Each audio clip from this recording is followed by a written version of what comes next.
Today I want to explain to you guys a simple way that the mind and the body are connected, specifically around emotions. So what happens is we have a thought, our subconscious assigns a meaning to that thought. We then have an emotion, and what an emotion means is there's a response, an actual response in the body. It can be our nervous system response, such as us going into fight or flight mode. It can be a neurotransmitter response, so we start to release adrenaline, norepinephrine, serotonin, things like that, which very much directly affect our mood, affect the way our body's physiology is, or we start to have an immune response. So I'm going to use an example to illustrate this. I come home and there's a sink full of dirty dishes. So my thought is, I wish the sink wasn't full of dirty dishes.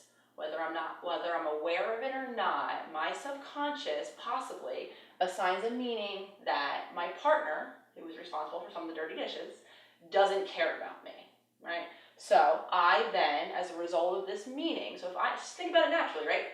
If I think someone doesn't care about me, I might feel uncared for, not considered, not loved. I might feel frustrated, angry, irate, a million different things, right? So then I typically react to that. Maybe I yell or I scream or I storm into the room and I cry, whatever my response to any of those, or my reaction, I should say, to any of those emotions might be. So illustrating that really shows how my thought, wow, dishes are in the sink. My subconsciously assigned meaning, this is an indicator of me not being cared for, right? My partner does not consider me. That is what is producing the emotion. Now that I am in the emotion part of this chain of events, now I've really affected my body. So say I'm angry, right? Because I'm not cared for and considered. Now again, I have all of the chemicals. Possibly I'm in fight or flight, mode. I'm hypervigilant. My heart is racing. Maybe I'm yelling. Now I've actually affected my body. So this is a really simple, and this applies to everything. And when we look at it this way, I think it's clear to some extent, at least to me it is, that it's not really our thoughts that are causing this, right? And all of this, right? Our nervous system, it's not our thoughts that are affecting our physiology per se. It's these meanings. And like I said, where do these meanings come from?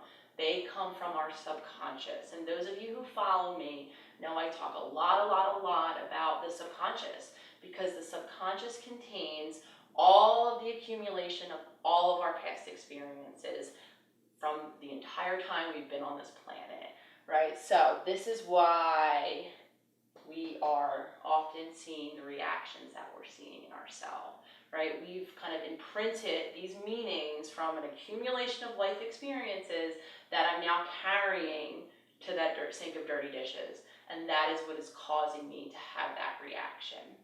So what do?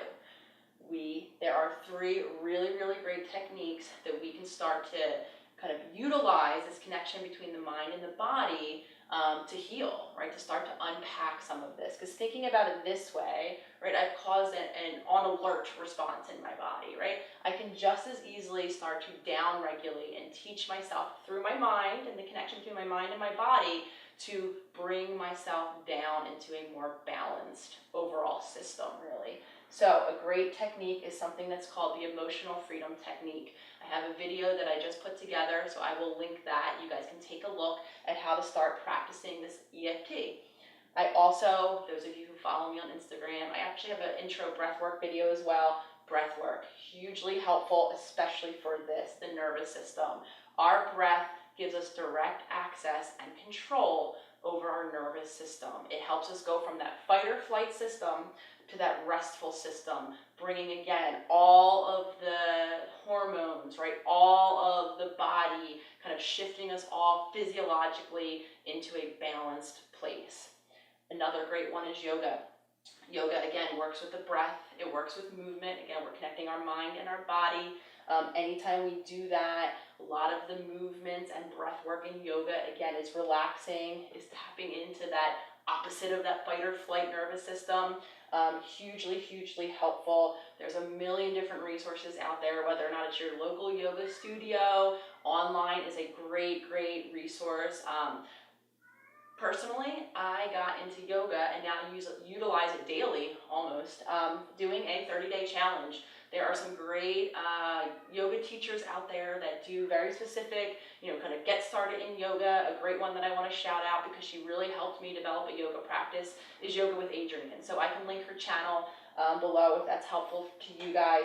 But again, a little small way. It doesn't have to be an hour-long yoga class. Anytime you're just moving, stretching even is a form of yoga, and focusing on your breath, what you're doing is you're connecting your mind and your body. So I would love to hear in the comments, anyone who's tried any of these, let me know how that goes, really trying to connect those two things in a healing, in a balancing way is really going to help us to unlearn these patterns that are really, really problematic. Because like I said, our thoughts have a direct connection to the way our bodies are functioning.